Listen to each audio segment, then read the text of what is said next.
July 20th, 1969. 600 million people sat in front of their televisions waiting for something no one ever seen before. A human on the moon. And then it happened. A grainy black and white image. A boot. A voice. That's one small step for man. People wept, cheered, hugged their kids. But in a NASA backroom, a technician stared at the screen, confused. The video? It wasn't coming from the moon. Not directly. It was being filmed off a monitor. A monitor inside a locked room. Inside the Johnston Space Center. The original transmission? It was never shown. It was never released. And according to NASA, accidentally erased. The man asked the supervisor why. And he was told, don't ask, just keep rolling. He never worked another mission again. We remember the moon landing as a broadcast, but what if it wasn't a broadcast of history, just a performance of it? And if we never left Earth, why were we so desperate to make it look like we did? They say we landed on the moon in 1969, with the rocket built on chalkboard math, a computer that couldn't play Pong, and no backup plan if things went wrong. And somehow we nailed it. First try, 6 times. They say it was the greatest moment in human history. But here's the part that never made the textbooks.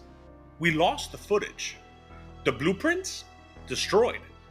Over 13,000 reels of mission data accidentally erased. NASA said they taped over them to save money. The original moon broadcast wasn't even shown live. It was filmed off a screen inside NASA, then beamed to the world. The master tapes? Gone. And one of the men who raised red flags, Thomas Barron, was fired after warning about Apollo's safety flaws. Days after testifying, he and his family were killed in a train car collision. His report vanished with him. Now, this is where most people check out. They roll their eyes, they say, come on, we all saw it happen. And maybe they're right. But here's the thing. This isn't about proving we didn't go. It's about why so much of the story doesn't add up. Why key records vanished. Why NASA itself says it can't recreate the tech. And why the questions keep getting buried. Because if we really did go, why does it feel like we lost the trail? And if we didn't go, why go to such lengths to make it look like we did? Maybe it wasn't a lie. Maybe it was a script. And maybe the truth never left the launch pad. Hey folks, before we dive deeper, quick favor please. If you want more stories like this, the kind that slip through the cracks and barely survive the algorithm, please help me by subscribing. No fluff, no sponsors, just weird truths most channels won't touch. All right, back into it.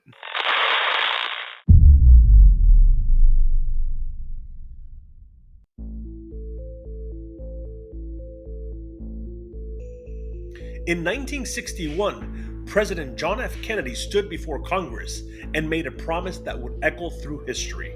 Quote, "We choose to go to the moon in this decade and do the other things, not because they are easy, but because they are hard." But what most people forget is the sentence that came before it.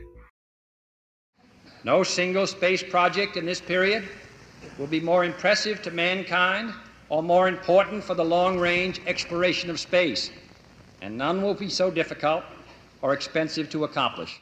This wasn't a scientific initiative. It was a geopolitical play, a performance. And it wasn't born from confidence. It was born from fear. Because America was losing. The Soviet Union had launched Sputnik 4 years earlier.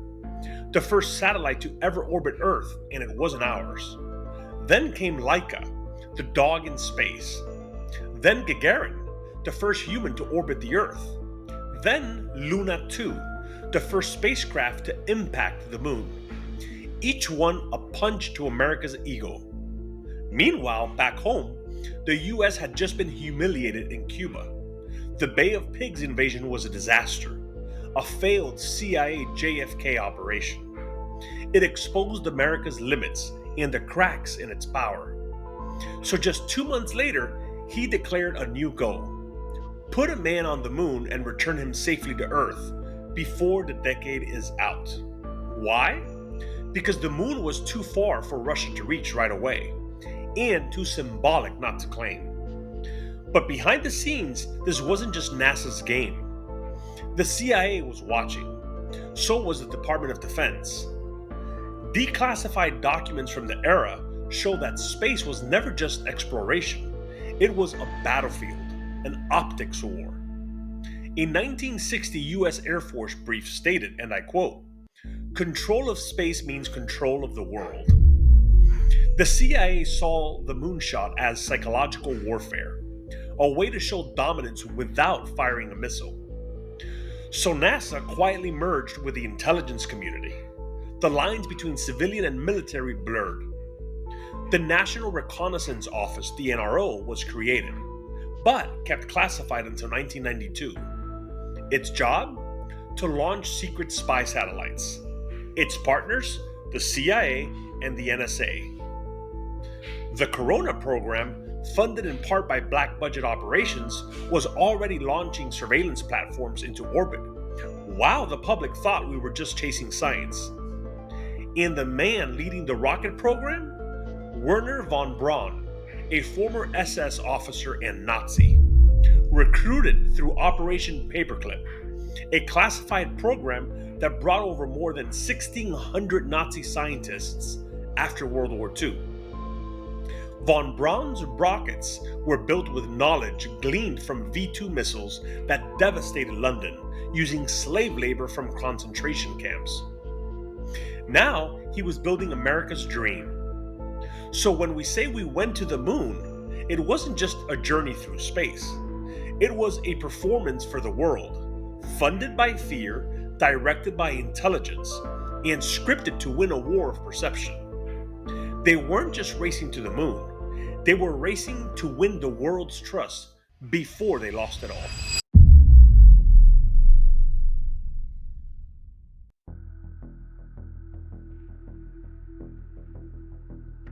The moon landing was the most watched event in human history. 600 million people, one planet, one screen. We're told it was recorded, preserved, cataloged forever. But when researchers went looking for the original Apollo 11 footage, it wasn't there, because NASA taped over it. Or so they said.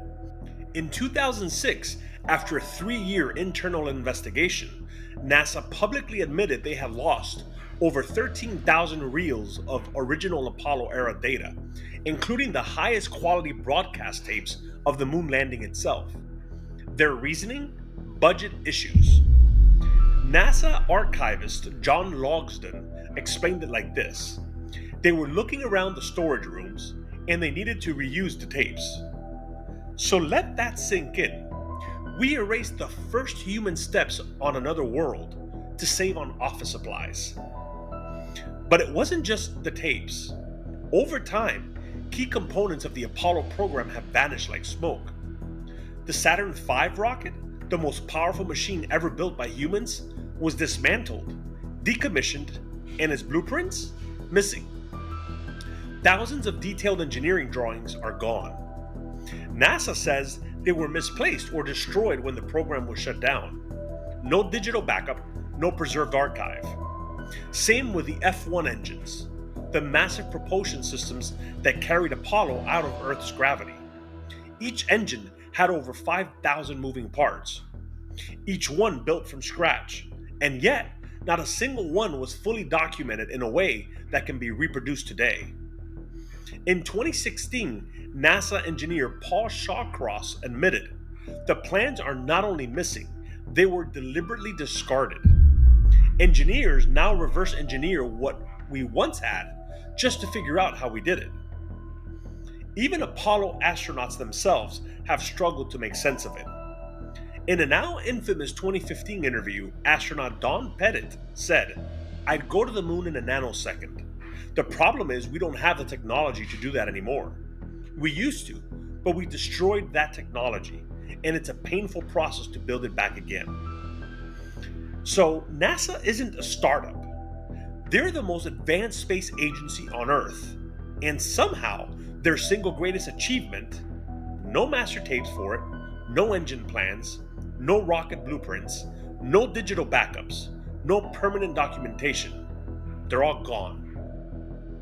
The moon landing was the most recorded event in human history, and somehow we lost the receipts.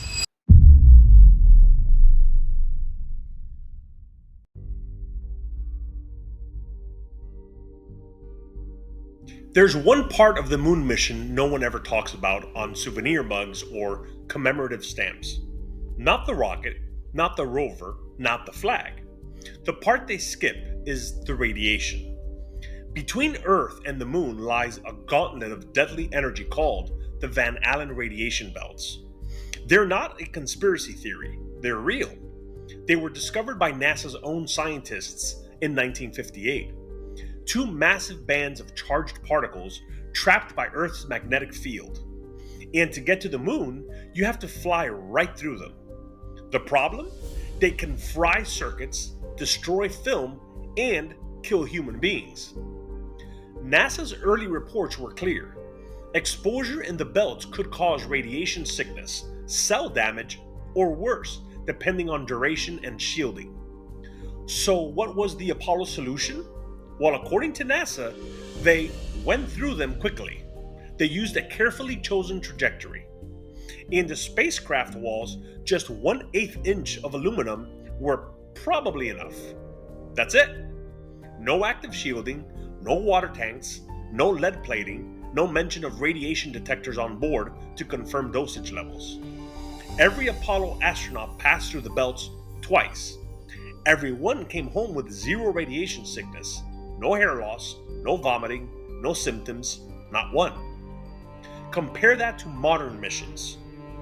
The Orion spacecraft, designed for future deep space missions, still hasn't sent a human beyond low Earth orbit. In the 2014 NASA video, Orion engineer Kelly Smith explains, "We must pass through the Van Allen belts. This will be the first time we'll fly through them with astronauts on board. We must solve these challenges before we send people through this region of space." So wait, the first time?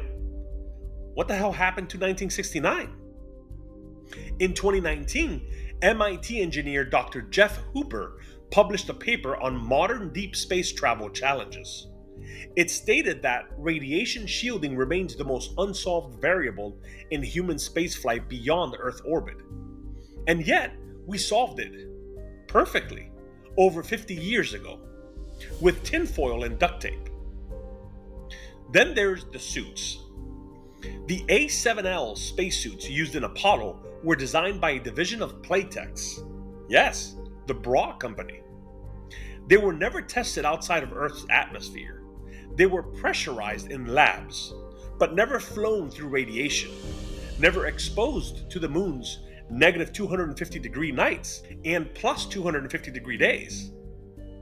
And here's the part nobody talks about. NASA knew the danger. Long before Apollo, internal memos in the early 1960s acknowledged the threat. One 1964 document warned that short-term exposure beyond the Van Allen belts could result in rapid onset symptoms. Longer missions may prove biologically incompatible without significant shielding. But after Apollo, those warnings never followed up, never revisited, never explained. And the Soviets? Oh, they watched every launch. They tracked every transmission. But for all their technological dominance in the early space race, they never attempted a manned mission beyond low Earth orbit. Not once. They sent animals, probes, drones, but no cosmonauts. In a 1991 interview, Soviet space legend Alexei Leonov said, "We studied the radiation environment carefully. The Americans were brave, or they knew something we didn't." Even Buzz Aldrin, one of the men who went, admits they weren't told much. In Magnificent Desolation, Aldrin writes, "We were focused on the mechanics, the procedures. We trusted the engineers to handle the rest." And that's the problem, because today's engineers are still trying to figure it out. This isn't a hit job on NASA by any means. It's a question of physics. Because when we look at the numbers, the risks don't line up with the results. And when we look at modern missions, we're still designing around problems Apollo supposedly solved decades ago. We beat physics to get there, but haven't beaten it since.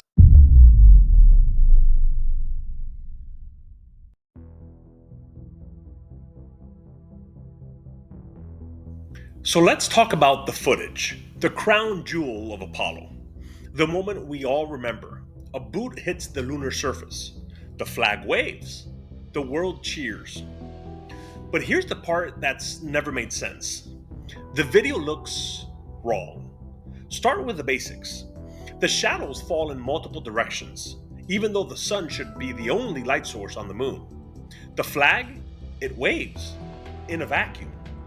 NASA says it was from twisting the pole. Critics say, watch it closely. It waves after the astronaut lets go. Then there's the dust, or lack of it. When the lunar module touches down, there's no crater, no blast mark, not even a puff of visible debris. The module's engine was 10,000 pounds of thrust, but it lands like a feather. And the slow motion? Footage from Apollo shows astronauts bouncing across the surface like kids on a trampoline. But film analysts, including Hollywood effect artists, have noted that when you speed up the footage by 2 times, the movements look exactly like they would on Earth under normal gravity. Even the way the dust falls, straight down, no arc, lines up with a studio set, not a low-gravity world. Now, this is where most people say, come on, it's the moon, of course it looks weird. But let's add one more wrinkle.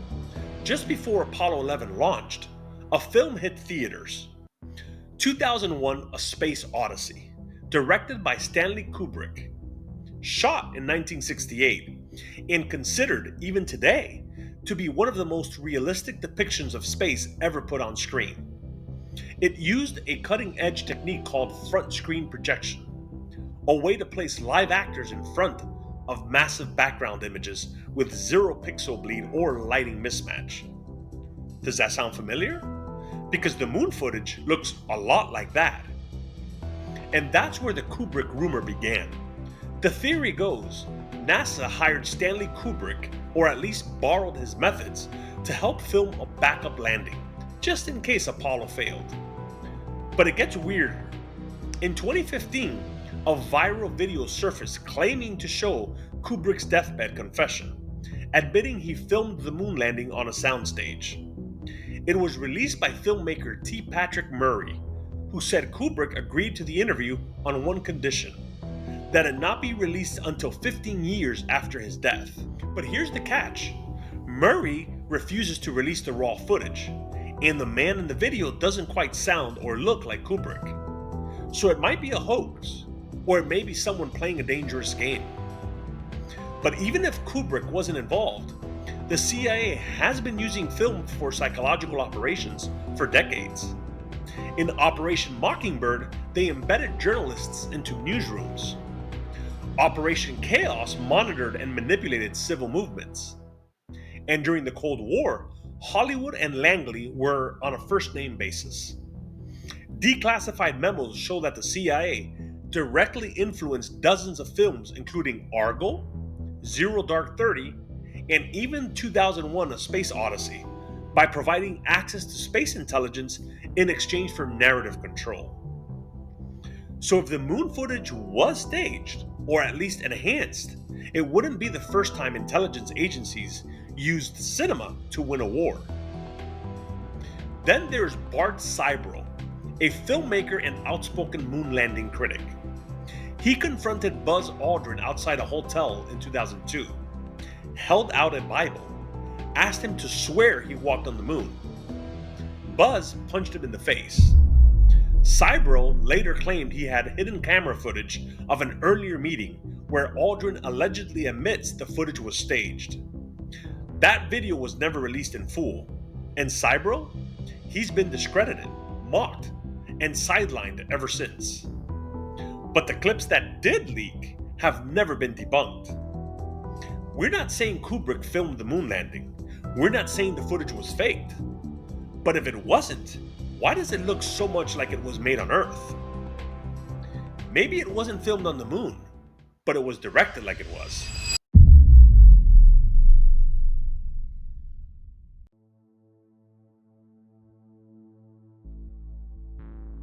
The Apollo missions are remembered as a triumph of engineering. But when you really look at the hardware, the cracks in the story aren't just historical, they're mechanical. Let's start with the Lunar module, the spacecraft that supposedly carried 2 astronauts down to the moon's surface and back. It had never been tested in full Earth gravity, never flown in space before the Apollo missions. No backup system, no abort if the engine failed. Its walls were thinner than a soda can. Its controls were mostly manual, and somehow it landed perfectly multiple times. But there's no blast crater beneath it, no dust, no disturbed regolith, nothing that shows a 10,000-pound engine fired directly at the ground.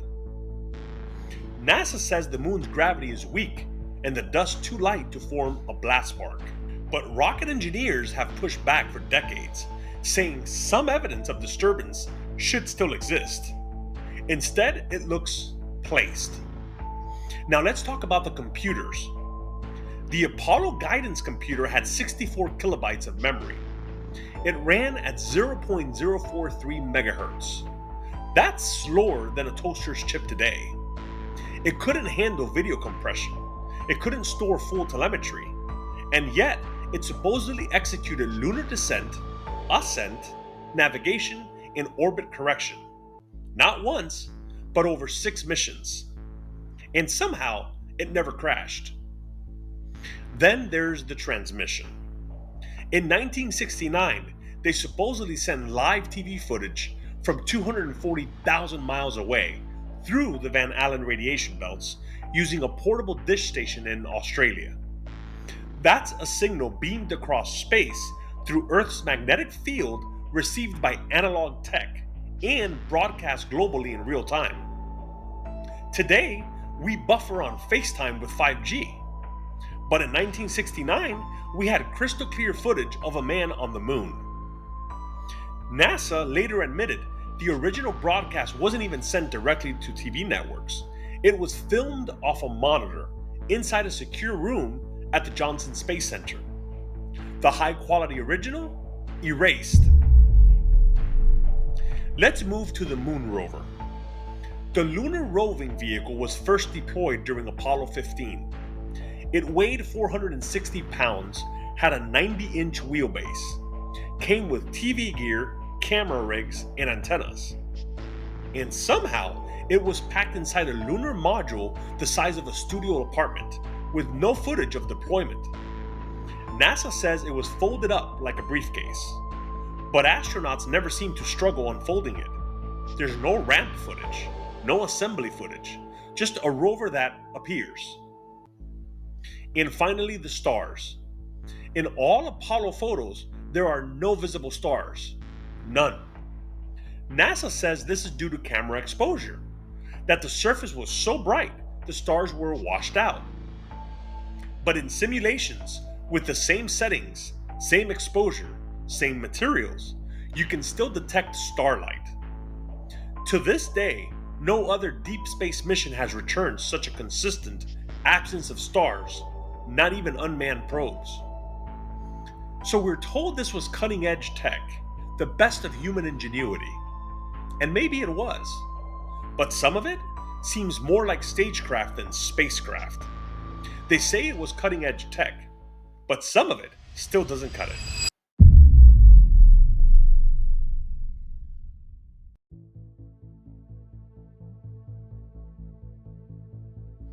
Let's say for a moment that the moon landing was staged, just for kicks. Let's say it was smoke and mirrors, a victory broadcast built in a hangar. A mission designed more for perception than propulsion. There's still one problem: the Soviet Union. They were watching, they were listening, and they had every reason to call us out. In 1969, the USSR had arguably the best space tracking infrastructure on Earth. Massive ground stations, high altitude intercept arrays, spy satellites orbiting over Cape Canaveral. They tracked every American launch, measured radio frequencies, analyzed orbital arcs. And when Apollo 11 went up, they confirmed the rocket left Earth. But what they couldn't confirm was where it ended up. Years later, Soviet rocket engineer Boris Chertok, a key figure in their own lunar program, was asked about Apollo. His response? "We received the signals, but we had no proof they came from the moon." No follow-up, no accusation, no media campaign, just silence. Why? Because the Soviet Union had every incentive to expose a fraud, if there was one. Doing so would have destroyed America's credibility, won them the propaganda war, shifted global trust in a single news cycle. Instead, they said nothing. And shortly after Apollo, the US and USSR began a series of classified nuclear de-escalation talks. Missile silos went quiet. Tensions cooled slightly. Could it have been a trade? You let us claim the moon, we let you keep the world intact. And here's something most people miss. After the Apollo missions, Soviet scientists were granted access to American lunar archives.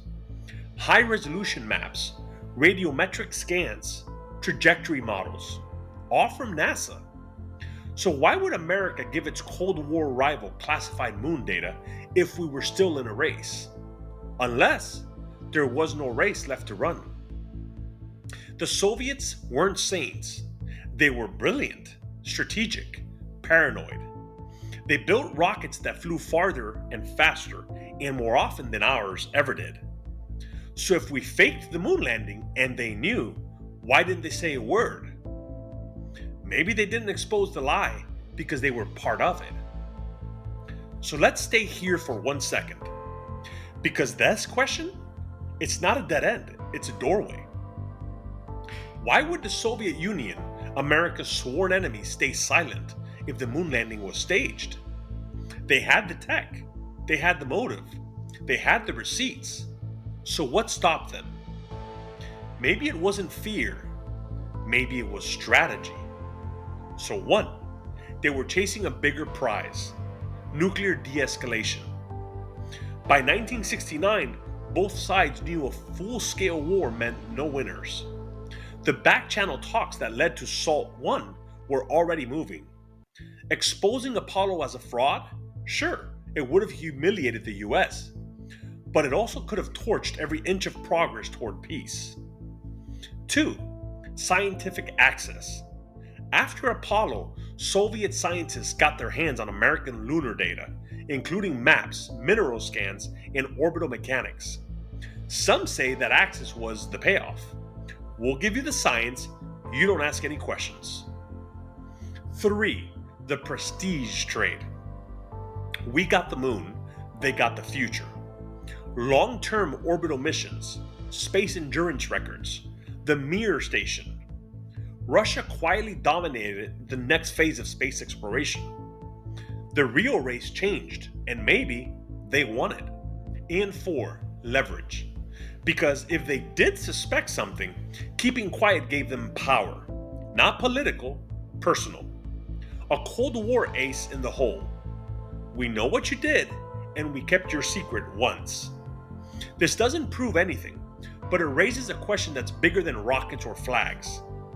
In the Cold War, what was more valuable, the truth or the leverage to bury it?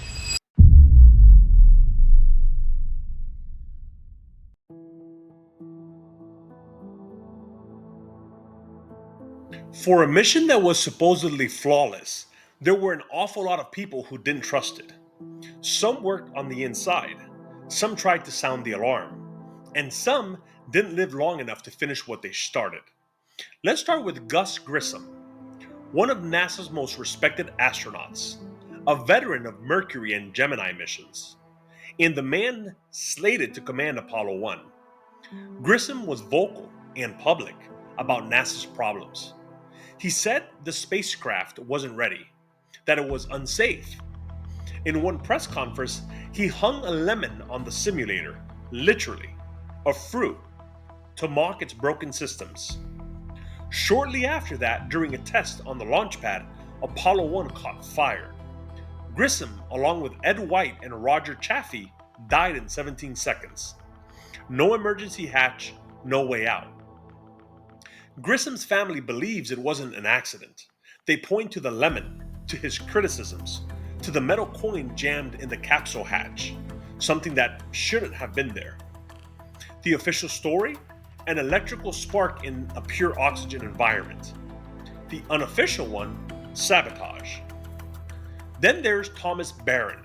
He worked for North American Aviation, one of NASA's key contractors. In 1967, he compiled a 500-page report detailing major safety flaws in the Apollo program. He testified before Congress. He warned that the entire system was at risk. A week later, he and his family were hit by a train, killed instantly. Police called it an accident. His report vanished. Now, this is where most people check out. They say, come on, trains crash, rockets fail. But patterns don't lie, and neither did Bill Kaysing. He wasn't an engineer. He worked in technical publications for Rocketdyne, the company that built the F-1 engines. In 1976, he published a book claiming the moon landings were staged. It was one of the first. He cited radiation issues, impossible navigation, contradictory timelines, missing footage. NASA never sued him, never debated him, they just ignored him publicly. And privately, he was mocked, harassed, and targeted until his death.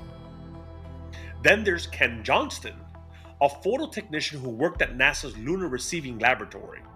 He says he was asked to alter or destroy images that showed anomalies on the moon, structures, lights, something that shouldn't have been there. He refused, spoke out decades later, and was promptly written off as a fraud, even though his credentials checked out. So we're not saying all of them were right, or even that they were all connected.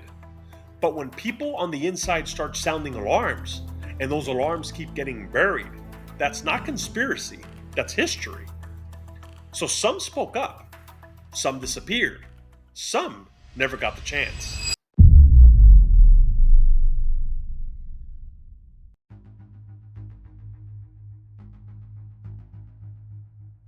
Let's say for the sake of argument we did go to the moon. We landed, we walked, we planted the flag. Then, why did we stop? Why haven't we gone back in over 50 years? NASA says it was about funding, shifting priorities, politics. But there's another theory, one they won't touch in official transcripts, but that's echoed in declassified memos, leaked transmissions, and astronaut testimony. The theory? We weren't alone. Start with a disclosure project. In 2001, a group of ex-military officials, government contractors, and NASA-connected scientists testified at the National Press Club. One recurring theme, off-world observers were monitoring Apollo missions, and we knew it. Retired Air Force Sergeant Carl Wolf claimed he saw images of structures on the far side of the moon, clear, geometric, artificial. He was later found dead in a cycling accident. During the Apollo missions themselves, astronauts reported strange buzzing sounds in their headsets, feedback, pulsing. NASA attributed it to radio interference. But some transmissions were later found to contain bursts of encrypted data and gaps in recorded dialogue that were never explained. Then there's Buzz Aldrin, second man on the moon. In 2009, during a televised interview, he mentioned a monolith on Phobos, a moon of Mars. His exact words? There's a monolith. It's a very unusual structure on this little potato-shaped object that goes around Mars once every 7 hours. When people find out about that, they're gonna say, who put that there? Who put that there? Buzz has always had a strange relationship with his own story. Sometimes he leans into the mystery. Other times he denies it outright.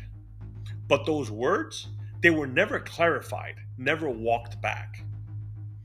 Then there's the hollow moon theory. During Apollo 12, after deploying seismometers, NASA deliberately crashed part of the lunar module back into the moon. The result? The moon rang like a bell for over an hour.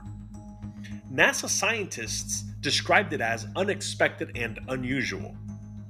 Later impacts, like Apollo 13's Saturn IV stage, caused similar ringing, some lasting up to 3 hours.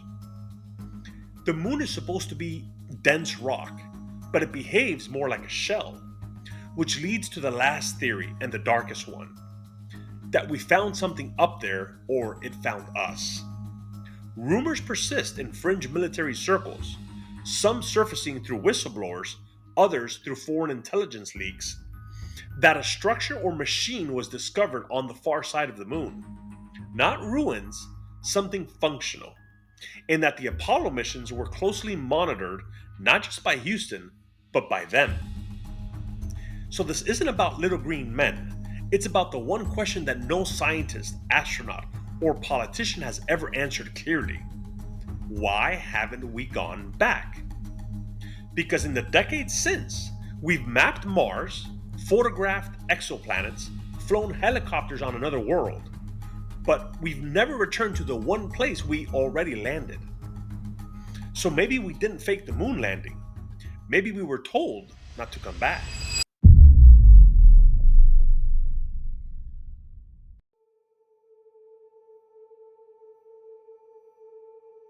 NASA is often seen as a civilian agency, built by scientists, explorers, and dreamers. But its roots tell a different story. Before NASA, there was NACA, the National Advisory Committee for Aeronautics. It was created in 1915 to help the US develop advanced military aviation. When NASA was formed in 1958, it didn't replace NACA. It absorbed it, along with its contracts, personnel, and classified defense ties. And from the beginning, NASA was connected to the Department of Defense. Its first administrator, T. Keith Glennon, was a former Naval Research Lab director and member of the Atomic Energy Commission. The message was clear. NASA would be civilian in name, but military in practice. Meanwhile, the CIA had already learned something important. You don't need to control people with force. You just need to control the story. That idea became Operation Mockingbird, a program where the CIA embedded agents into newsrooms, film studios, and major media outlets. Declassified memos confirmed they planted stories, killed others, and shaped public perception on purpose.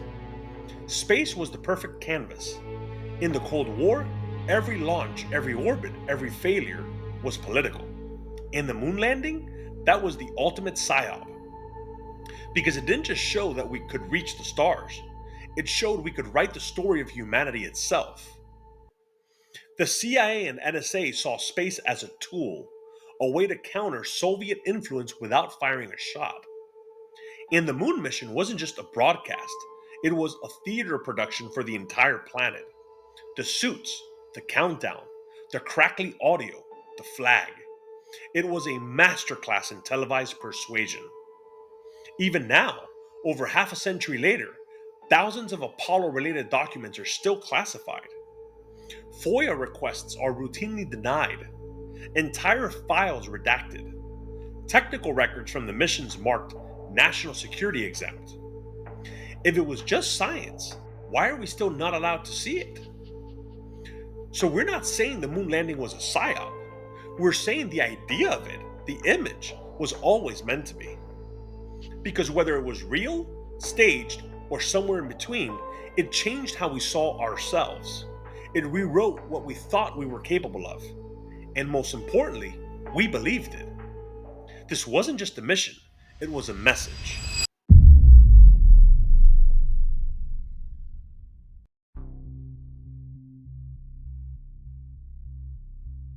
Let's step away from the shadows for a second.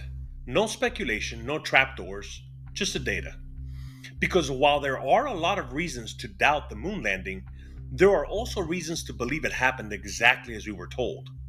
And if we're being honest, some of them are pretty convincing. First up, the reflectors. In 1969, Apollo 11 astronauts placed a small mirror-like device on the surface of the moon, a lunar retroreflector array. Two more were left during Apollo 14 and Apollo 15. The Soviets also placed one via unmanned probe. To this day, scientists around the world still bounce lasers off those reflectors to measure the distance between Earth and the moon, accurate to the millimeter. Did astronauts need to place them? No, they could have been dropped by a drone. But they are there, and they work. 2. The moon rocks. Across 6 missions, Apollo brought back 842 pounds of moon rock and soil. They've been analyzed by geologists in the US, the UK, Japan, France, and Germany. They contain micrometeorite impacts not found on Earth. No traces of water, unlike Earth rocks. Unique isotopic ratios that match lunar meteorites found decades later. One batch was even given to the United Nations for testing. The consensus? Not from this planet. So yes, moon rocks can be faked. But if these were, they weren't just fake, they were better than real. 3. The other countries. In 2009, Japan's Kaguya orbiter captured high-res images of the Apollo landing sites. So did India's Chandrayaan-1 and NASA's Lunar Reconnaissance Orbiter. You can see the disturbed soil, the paths from the rover wheels, even the base of the lunar modules still sitting in place. Now, those photos came decades after the missions, and yes, NASA provided the coordinates. But if this was all a lie, it's one that foreign governments would have had to co-sign twice. 4. There were too many people involved. The Apollo program employed over 400,000 people across 20,000 companies and military contractors. Engineers, programmers, factory workers, pilots, janitors. The logistics alone, building the Saturn V, designing the suits, creating the guidance systems, were a miracle of coordination. Did every person know the whole plan? Of course not. But the deeper you get into Apollo history, the more you realize how many good, brilliant people poured their lives into it. Now, that doesn't prove it happened, but it does make a top-to-bottom hoax much harder to imagine. 5. There were whistleblowers. People say if it was fake, someone would have talked. Well, the truth is, some did. Thomas Barron, Bill Kaysing, Ken Johnston. But most of the people involved never said a word. Not because they were silenced, but because they believed in the mission. Or because they only ever saw their slice of it. A wiring schematic, a fuel valve, a checklist. That's how compartmentalization works. Not 400,000 liars, just 400,000 people doing their job and trusting the rest. 6. The weight of the silence. Now, there's a kind of irony here. The strongest argument that the moon landing was real might be the same thing that makes people doubt it. It worked too well. It was too clean, too fast, too perfect. We never lost a crew on the way to the moon. Never had a failed return. Never missed the mark. It's that perfection that makes people suspicious. But it could also be the result of unimaginable precision, unbelievable pressure, and the kind of stakes that made failure unacceptable. So we're not saying every piece of evidence proves we went, and we're not saying every skeptic is wrong. We're saying there's more to this story than doubt, and some of it is solid. You don't need 400,000 liars. You just need 12 men who never break.